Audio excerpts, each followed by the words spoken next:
Hi everyone, and welcome back to Mingo's Corner. I have been promising for some time now that I would do a string heddle video, especially as we have another weave along coming up and string heddles are required to work the pattern. So I've written about this before, and I intend to link in the description of this video the Substack, which is my newsletter source, post about string heddles, because I talk about them in depth. In that I talk about why I make them the length I make them, how I came upon this idea of doing them slightly different than other people have recommended, what kind of yarns I use, the whole 9 yards. It's all there, including why you might want to use string heddles and in what context they're useful. So let's talk real briefly about what to use to make your string heddles. My preferred project yarn for string heddles is this. This is called seine twine. The word seine is spelled S-E-I-N-E. I'm guessing it comes from the river Seine in Paris and probably has French origins. I don't know. I'm just taking a wild stab there. But I like seine twine. This is a yarn typically used for warps in tapestry. It's super strong. I mean, like, absolutely no way you're going to break this with your hands. It does have a very, very, very tight twist. It has a little bit of a bite to it. Let's try a little yarn ASMR here, see if I can get you to hear this. So that's my fingernail raking along the edge of it. And it doesn't tend to unfray very easily. If I fray this out, it looks like I have 2 plies of yarn. I think this is I could be mistaken, 1262. So I think what that means is that all of these little individual pieces are size 12 yarn. I think there are 2 bundles of them, so there's 6 total, and then those 2 bundles are plied together. So this isn't a typical ply structure either. It is my favorite, but not everybody has this stuff hanging around their stash, and honestly, this may be the smallest quantity you can purchase seine twine. So what are your options? Well, one, you make friends with a tapestry weaver and ask them when they cut their warps off the loom, if they have links that are longer than 11 inches, pass them to you. That's kind of complicated. So a second choice is, this is carpet warp. Now this is Maysville carpet warp. This is an 8/4 cotton. And 8/4 cotton does not, all 8/4 cottons are not created equal. I actually have 3 of them here. This is also an 8/4 cotton. Where's the end? This is also an 8/4 cotton. And this is also an 8/4 cotton. This is cottontail, excuse me. And that right there is why this video is taking so long to make. This is cottontail from Cotton Clouds. But you can see that this 8/4 cotton and this 8/4 cotton, I don't know if you can see it, but I can tell you it's much, much, much softer. You can sort of see there's like a hard finish on the carpet warp, the 8/4 cotton warp. These are a rounder, softer, fluffier yarn. So if you have 8/4, I would start there. If you have 8/4 Maysville cotton warp or a carpet warp that is an 8/4, I would do that. And this is typically what most people have in their stash, quite frankly. The fluffier, softer 8/4 cottons are actually rather new to me. But in a pinch, those can work. And you may be saying, okay, but I've never made string heddles. All I have are the yarns that came in my project. Then you probably have plenty of the color of periwinkle. And by all means, use the 5/2. It's going to be strong enough. It's a mercerized cotton. And then you can experiment with what works best for you for using string heddles. I like to use, you notice that all these yarns are a natural or an undyed or white. And that's because I don't want to take a chance that the string heddles with their friction might transfer any dye at all onto my warp as I'm lifting my threads using the Heddle rod.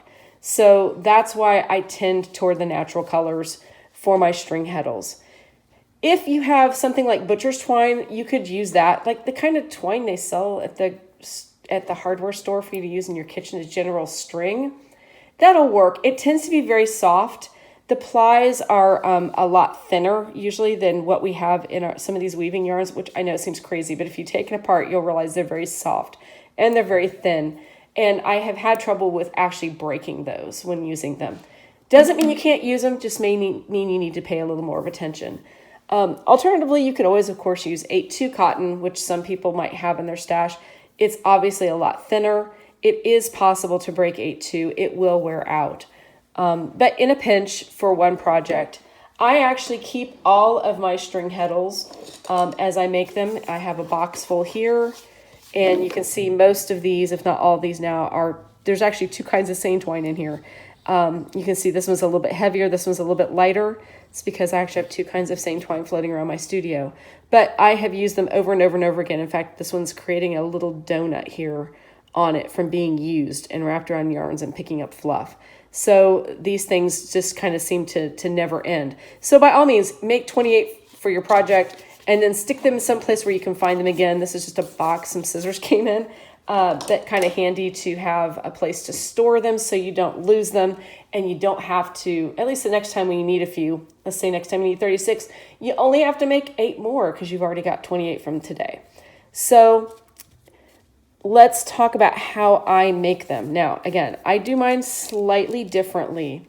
The common wisdom for making string heddles is to use a heddle as a jig. A jig is just a tool to help you measure and do things so that measure things repetitively in order to make something, like it's the same length or the same width or the same height or whatever. So jigs are just kind of a handy tool. So a lot of people tell you tie them around your regular rigid heddle, but you have to use a square knot because it's the only kind of knot you can make with one end of yarn going to a cone and one end free. And tie it here and then just slip them off the end. And by all means, that does work. There's nothing wrong with that method. What I found though is that they kind of make really long string heddles because I don't need to lift them that far. So I have taken to making mine a specific length. I make mine 11 inches. You don't have to use a cutting board. You could, this tape measure is actually taped to the back of this table so that I can use it for measuring warps. So if you could tape one end of your tape measure down, tape the other end down and use that if you've got something like that, a ruler, whatever you have. But we need 11 inches. So I'm just going to lay my string out relatively straight and I'm going to put it pretty much right on the 0 mark over here. And I'm going to come over here to 11 and I'm just going to make a snip. Now, what I would not recommend doing is then taking this piece and using it to measure all the others. There's something called copying error that creeps in when you start cutting things, measuring them against other things you've already cut.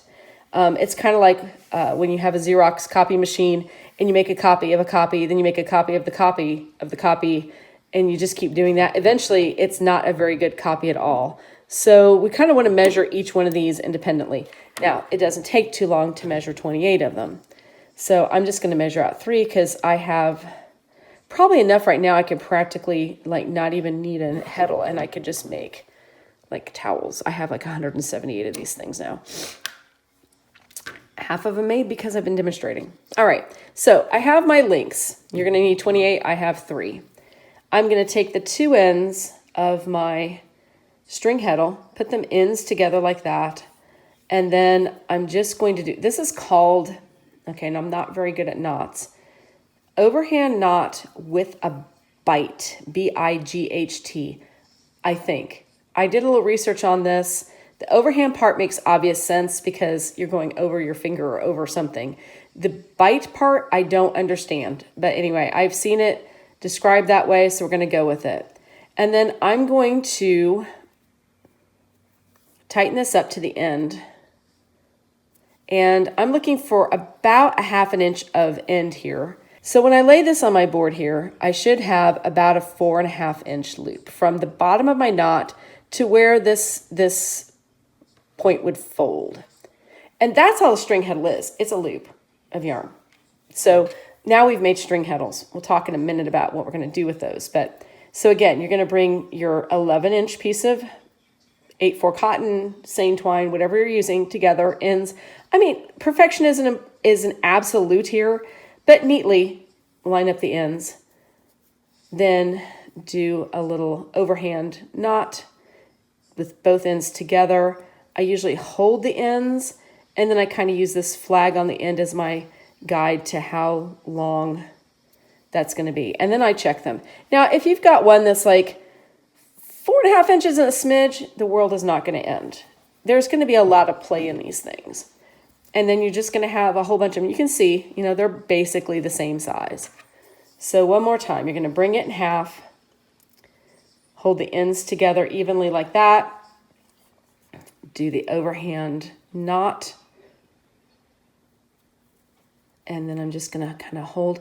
I usually use like my fingernail as like a point at which I'm aiming for that knot to get to. And then you can kind of tweak it a little bit if you need to. But eventually these will settle in, and when I pull on them like this, they don't come undone. So once I started making my string heddles this way, I stopped having problems with knots slipping out. I am not great at knots, pun intended. So I wanted to find a knot that I knew was going to hold for my purpose and that wasn't difficult for me to make. So these are string heddles. Now, what do we do with the string heddles, Michelle? Well, that is part of the fun. So string heddles go on a Heddle rod. And this is the Heddle rod for my 10-inch rigid Heddle loom. Now you'll notice that my Heddle rod is wider than 10 inches. This one actually is 16 inches. And there's no magic to the 16. It's just wider than my 10-inch loom. So when I speak of wider than my loom, I don't mean wider than my Heddle. It's wider than my Heddle. I mean wider than the outer frame of my loom. So if I laid this behind my Heddles, it would rock, but it would sit. It would be caught by the two side braces of my loom. Your loom may be a different type. I'm thinking of people who might be using Presto looms or Cricut looms. They're more like box looms where you don't have those side arms to work with. So this is a little less critical for you folks. But for those of us who actually could drop this in between the arms of our rigid Heddles, I find it's nice that it can catch itself. It's not critical. If yours is shorter, but it's wide enough to cover your warp and give you a little room on either end, you're perfectly fine. And then when we install these, the installation is really kind of interesting. This becomes like a cradle for a single warp end. I'll put this finger in for my warp end, and this finger is my Heddle rod, and it basically just holds a single warp end. And then we can select whichever warp ends we want to out of our warp and lift them just like we would use a pickup stick. So the point of using them in this upcoming weave along is we have two different pickup patterns to make the shapes of our honeycomb. We need two different sets of threads to be picked up. One way to achieve that is to use two pickup sticks. And then one pickup stick is pickup stick A. You insert it, you leave it in place. It can move back and forth in the warp. But pickup stick B is going to interfere with pickup stick A unless we take it out. So if you see patterns, A Day at the Beach Towels by Jenny Sennett's my best example, and one that a lot of people have seen, has two pickup sticks in one of the towels. And she has you put the pickup stick in, and you do your picks, and then you take that particular pickup stick back out. So you're always recounting and reinserting your pickup stick every time you get to pickup stick B. With a Heddle rod, you can put this in for, I usually put it in for Heddle, or for pickup stick A, honestly, because it's the one, I always think of A as being the one closer to my Heddles and B being the one that's farther back. So I would use this for A, and then I would use an actual pickup stick for B. I can shove B to the back of the loom. A, because these are string Heddles, when your Heddle rod and string Heddles aren't in use, they just sort of lay behind your Heddles. And they're sort of, they're in neutral. They aren't doing anything. But then you never have to go back in and do that, recount those pickups. And that's really, really helpful, I think. So this is what you're going to need. Heddle rod, basically a dowel. This one I think is a 1/2 inch. It doesn't need to be this thick, but I would highly recommend against like that 1/4 inch dowel that your child brought home from kindergarten one year, and it's like 24 inches long and it maybe bows a little bit and it's been in your closet for a couple years. Yeah, that's probably not going to be strong enough. It needs to have some strength so that when you lift your string Heddles up, you don't have this bowing. And I went to the hardware store and said, yeah, that looks good, and bought this. I have several of them, but you simply could use anything that's got enough strength that it doesn't bend or try to break when you're lifting a bunch of Heddles over the space of what we have a warp that's about 15 inches wide. So that's it. That's all you need to have make get together plus your pickup stick. So hopefully that helps. If you have any questions, please leave them in the comments and we'll get to it. And, don't panic. This isn't hard. It seems like a complicated thing to add to your weaving, but it's actually a time saver and it's a mistake saver. And it's going to open up the world of using 1 and 2 pickup sticks to create texture in your weaving. And that's always a good thing. So I hope this is helpful. Look forward to seeing you in the weave along, and y'all take care.